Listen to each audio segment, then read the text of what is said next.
beautiful episode of the program Tango with Esti. Remember, I'm still your host, Stella Eneya. Today is a beautiful day, a beautiful episode because we have a beautiful soul with us. I hope, like I always say, you have someone seated beside you. If not, go get your people. While you're doing that, we'll go on a short break.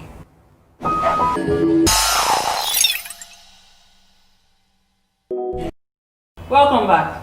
Like I said before, beautiful people, beautiful host, beautiful program, and a beautiful soul with us today.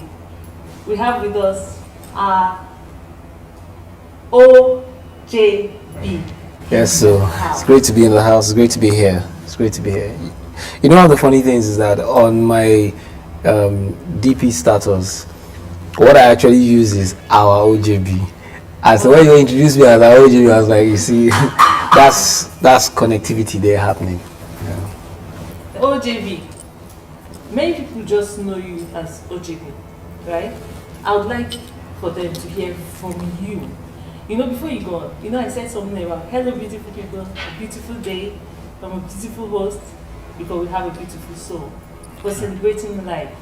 Yeah. And before we came on set, I just told you, we're celebrating you at 50, we're celebrating you at 60. Amen. Before we go on, can you just tell us about OJB, the real names, who OJB really is? Yeah. Okay. They're actually initials, actually. You know, when a child is born, people come and give different names. People come and say, oh, this child, I name him Oluwaseyi, I name him Olariwaju, or I name him Emeka, or whatever it is. So the names that they decide to stick that forms your names. So I think it was somewhere along the line, I had to take out time to actually know those names that was called. And there was a name that just stood out from nowhere. I didn't know where it was. I think it was like my grandfather's friend or something. And then called me Jezreel. So I was like, okay, all right, then I'm going to pick that name and let that name stick. So that's what I did. So it's actually from my names, which is Babatunde Jezreel Okungbowa. But when you turn the names the other way around, you get OJB. So that's that's why I got that's OJB. Jezreel. Do you know the meaning? Yeah, Jezreel is from the book of Hosea.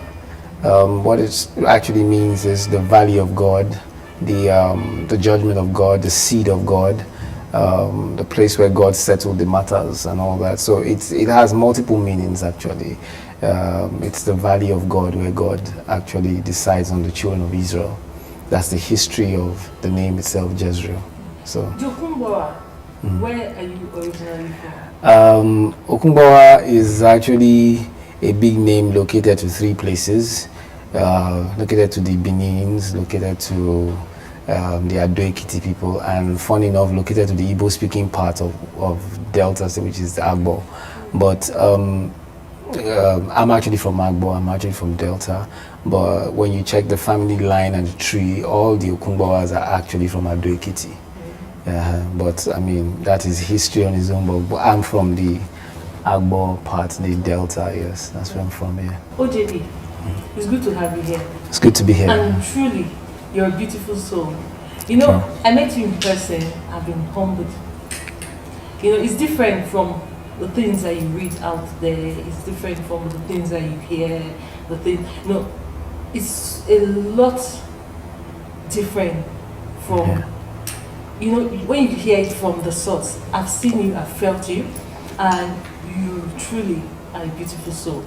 Looking at you, there is no doubt you take good care of yourself. Oh, we did try. I'm sure you wouldn't want to tell the viewers about that. It's one who celebrates you. Yeah, definitely. I'm sure they will be wowed. They will marvel at how you've come this far. If you've been watching, we have with us OJB in the house.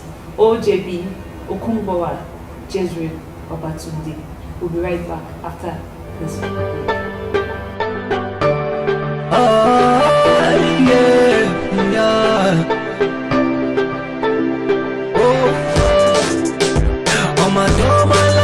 Knocking, you know how much we are over what you're doing.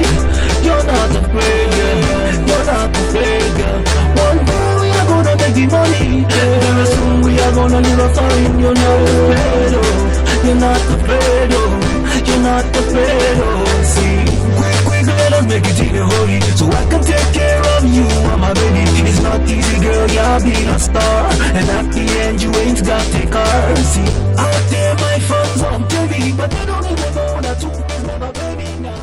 Welcome back. We still have with us our beautiful soul on today's episode of your favorite program, TANGO with S. Now back to you, OJB. Before we went on break, I was talking to you about being humbled by your person.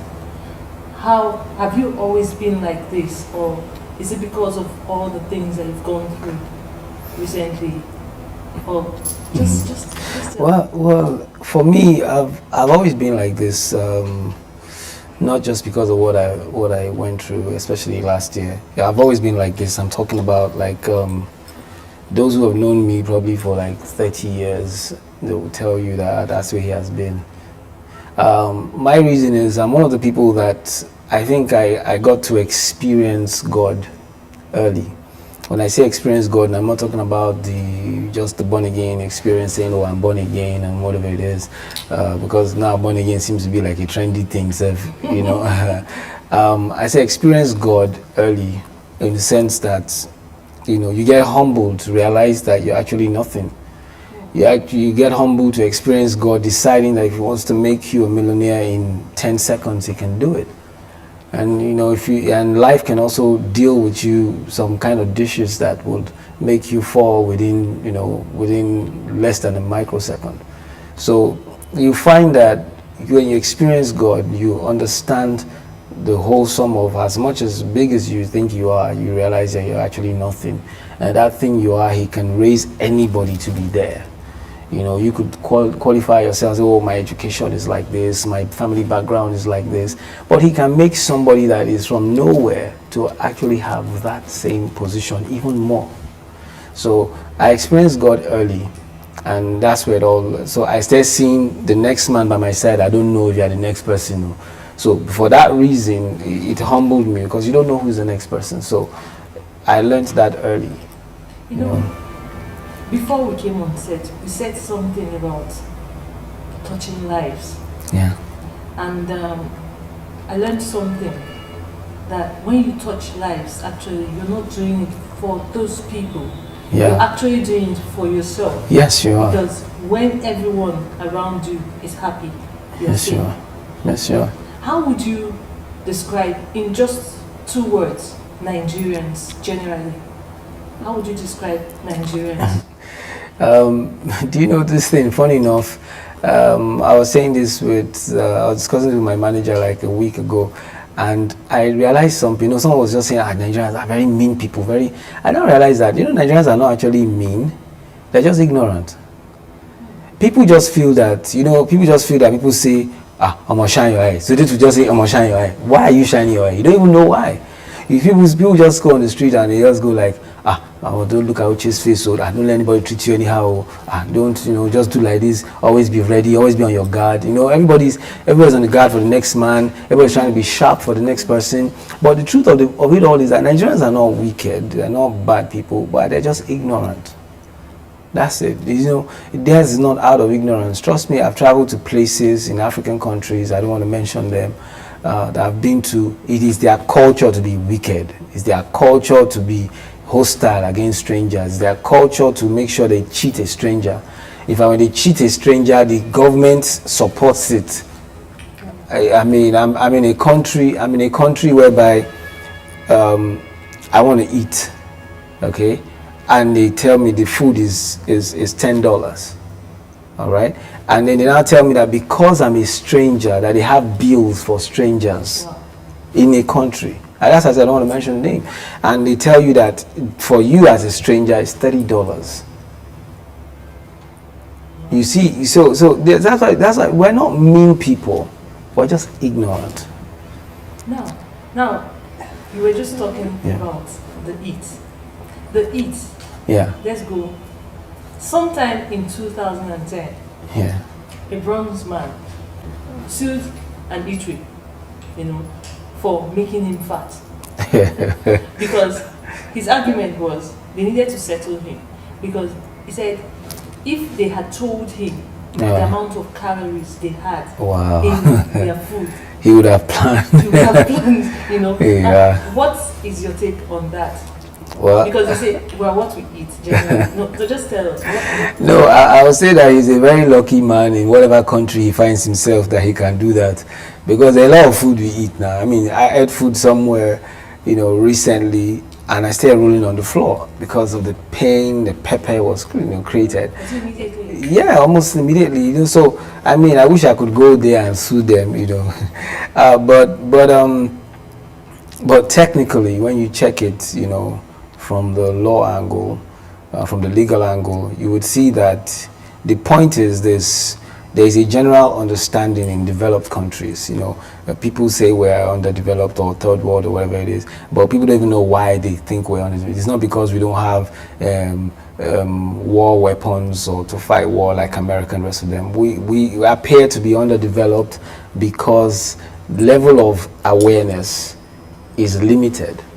Out there, the awareness is so high that if you're selling a product to somebody, the person must be conscious of what is in the product. So technically, he is right because he can prove it to them that, listen, I come here to eat, you owe it to me to make me understand what is in your product that you're giving me. If what's in your sandwich, what's in your burger, what's in, you know, what's in the chips, do you have extra, whatever it is it naturally grown, or is it organic, or is it you know, or artificial? So let's know all those things. There's a system in developed countries. Now, a lot of eateries in America, for example, you know, they just serve you food. They don't tell you those things. A lot of them don't. So right now, because there's been a lot of people appearing with lawsuits that your food cost this, your food gave me cancer, your food enhanced my cancer. So now they are conscious of finding ways to let you know what's inside what they're giving you now. You know, so I think technically the guy is right. I just feel sad that on my own side of the country, I can't do that. You know, I can't walk to any of these eateries and say, hey, the salad I had, what's in your food, or whatever it is. So yeah. Like recently, Scotland, their food drug organization and all. Yeah, like their own NAFDAC. Yeah, their own NAFDAC. They've started labeling foods. Yeah. Yes. They should. Labeling food. They should. Do you think we should go that way, toe that line? How effective? That's what I'm saying. Do you think it will be? That's what I'm saying. Will you walk into any of the eateries we have around and say, let's have on your flex and all of that, and let's see what you have inside it and all that. There was how many, that kind of thing. Yeah. The thing is, that's why we're third world. It's just about the amount of knowledge that is in circulation. You know, and the amount of knowledge in circulation is very low. So I would agree that if that is being injected into our system, I would agree that I would endorse it that it should be. But of course, I would not also be ignorant of the fact that it's going to go through a lot of process, because the Bobby and the Tunde and Chidima has been selling, you know, food like, you know, how much do you want? 20 naira, 30 naira. How would she explain to you the rice, where she got it from, or whatever it is, you know, those kind of things? How she explain? Yeah, so it's a whole lot of process, you know, and all that. But I mean, yes, it's worth it. It's worth it, at least for these major eateries. It's worth it. So you know what exactly you are eating. You know what it is. You understand the calories and all those things. You know, I'm in agreement for that. At least for the eateries, yes. I would like us to go on a short break. I'll be back then. We'll talk about the food, yeah, and the habits. Yeah. Right.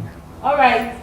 We're still in the house, and it's OJB, one and only OJB. There is no other here that we know, and the one that will be here with us for a long time. Amen. We'll be right back after this break. Welcome back. It's still your program Tango with ST, and it's OJB in the house.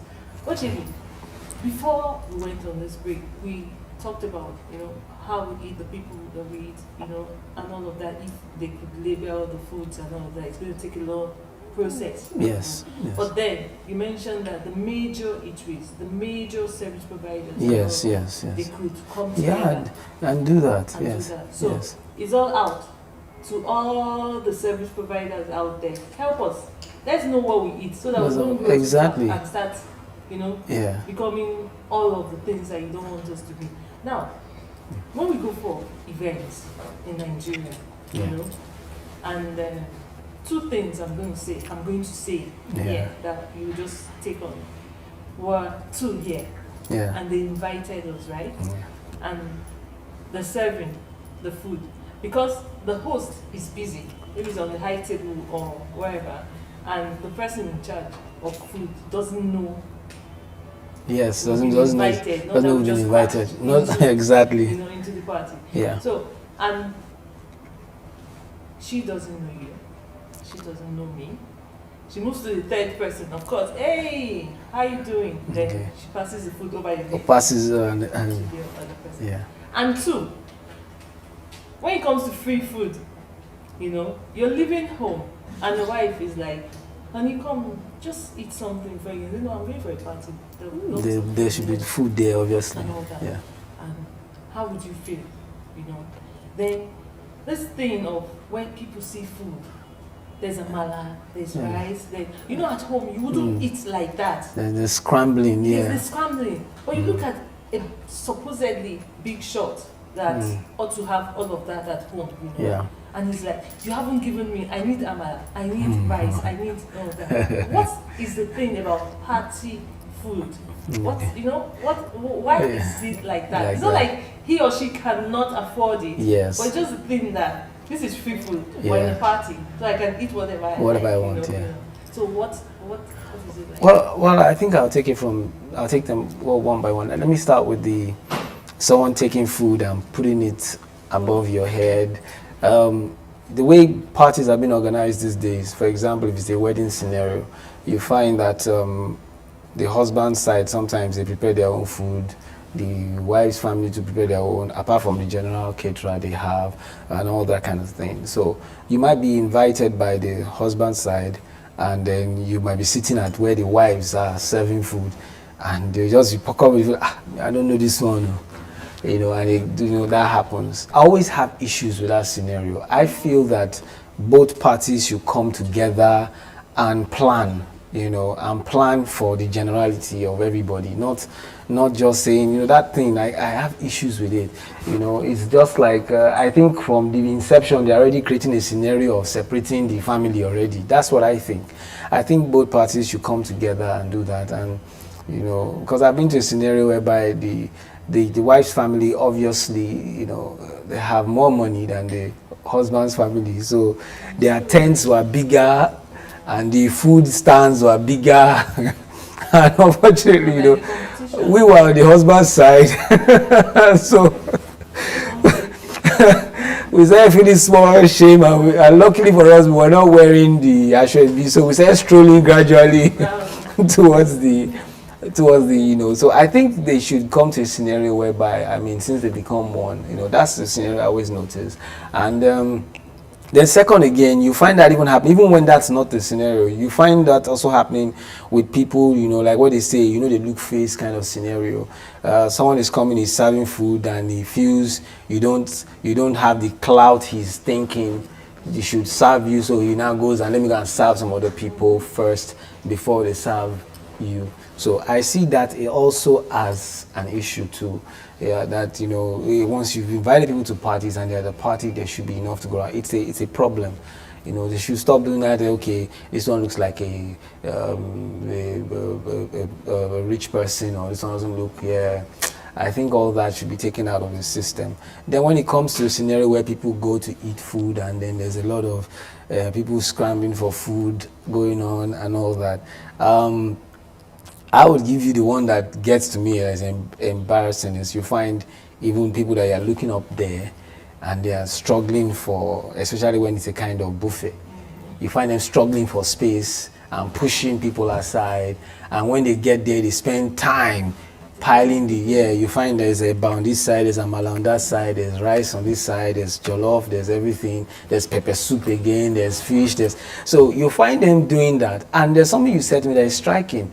What they would not do at home, how they would not eat at home, You know, so I think that's why it falls back to what I was saying earlier, that Nigerians are not wicked people. They're not bad. It's ignorance. It's an unconscious thing that makes you feel that you need to savor that moment and just, you know, it's an unconscious thing. You know, so it takes a lot for you to grow out of it. It takes a lot of comfortability, probably financially, or comfortability, you know, mentally, to just not see yourself doing that. You understand what I'm saying? Because some people, they just let go. They don't know when they do it. They just let go and they start fighting for food and start arguing. They not start Mrs. Money and start raising their voices, you know. And you be like, if you see me, if I was your husband and you saw me answer, you'll be embarrassed to. Even when I call you, honey, please come and sit by. You say, God, I can't come and sit at this guy's table. You know, you said Nigerians are not wicked people. No, they're not. Just ignorant. Yeah. You know, some are just ignorant. Yes. You know? Yeah. And when you go out to eat, what you wouldn't do at home, really, like you said Yes. here, don't do it outside. Exactly. You know? Yeah. Take your time. If it's a buffet, don't jog people out of the way. Exactly. Don't push people out of the Exactly. way. Take your time. But the one thing I would want the viewers to take is, if you're organizing a wedding, the two families Exactly. come together and have one big party. Instead of Separating the from exactly. even before the wedding starts. It doesn't matter if the wife's family has more money or the husband's family has more money. Exactly. Viewers, please start the union from the Exactly, preparation, from the preparations. so that the couple would live happily As one. ever. Yeah. That's our message from OJB. Yes. Sir. OJB, it's been wonderful having you. It's wonderful being here. But before we go, two things. The first thing you're going to tell us, what are your plans for the next couple of years? What do you have to tell the viewers, tell me, you know, what are your plans for the next couple of years? After now, what's next? Are you still going to be producing for the next, Yeah. you know, and are you diverting into some other things, because now everything is diversification. Yeah. And generally. Okay. Well, for the next couple of years, I still see myself doing music. I still see myself producing. I still see myself in the walls of entertainment. I'm dabbling a little bit into acting, a little bit of, you know, visual production. So I still see myself in that, you know, in the corridors of entertainment. But the only thing I would say, I won't say I'm diversifying. I would say I'm only doing what I think is the purpose of why I'm here, and that is to see how we can be part of touching lives, especially in the, you know, the CKD area, the kidney disease area. To see how we can touch lives. We might not be able to immediately start saying, oh, we're sending people to abroad for kidney transplants or whatever it is, but at least the awareness of the knowledge that, okay, see what got me here. And you know, it's just like someone coming behind you, you can avoid getting here. Even if that's what we're doing for now, we're seeing how we can put in our own quota and do as much as we can. So before I go that's to the it. next question, quick one. What gets people to that? Just Well, naturally, you either have it through blood pressure or you have diabetes. But these days now, from research, like I keep saying it, I tell people the doctors don't know it all. They too get to discover. I mean, a lot of people have been dying from kidney problems. They didn't even know it was kidney problems. So it's either you get it from diabetes or you have high blood pressure. But these days now, you have people that have constant typhoid fever, disturbing the body constantly. It gets to a point, the impurities now begin to get to the kidney. Because you know, the kidney actually purifies the body. It does all the management of all the fluids and what you eat and whatever it is. So it gets to a point, it's over time, it begins to affect it. And then there are some strange, weird cases of people that are born with it. wow. Strange. Just born with some kidney defect, some whatever it is. Strange. And the older they grow, the worse it gets. I'm sure you got to know all of this and many more. That Yes, so no, time will not permit us. Yeah. Why this was Yeah. going on Yes. then in Then. your life? Yes. Now, Yes. you Yes. know, Yes. But sometimes it takes a lot to get us To where we are. to where we are. Yes, right. All right. So before we go, we just wanted you to do just one beautiful song. Just Okay. something beautiful. All right. All right, I'm going to do this song. It's about situations, about everything, so I'll just do it like it says. My brother come from village. In life, he want upgrade. It no easy to maintain. A beautiful wife to sustain. It no easy, but another man carry a go. Come see my brother, like bikini they cry like so. Life is not a bed of roses. How you lay, you lie upon it. Life no they dash you gifts. Now you go they work for it. No, no, no, no. Kadara, kadara. Everybody get your own kadara. You can't wrestle against destiny, my brother, yeah. That's All right, viewers. I'm sure you've had a wonderful time here on today's episode of your favorite program, Tango with ST. And we've had beautiful OJB, Okungbawa Jezreel Babatunde with us in the house. You've never heard some things he's talked about here before on any other interview. That's what you get on the program Tango with ST. Keep a date with us. Next time we'll come your way. Until then, send us your mails, like us on Facebook, Tango with ST, follow us on Twitter, Tango with ST. Let us have your feedback and know how you help us be better every day.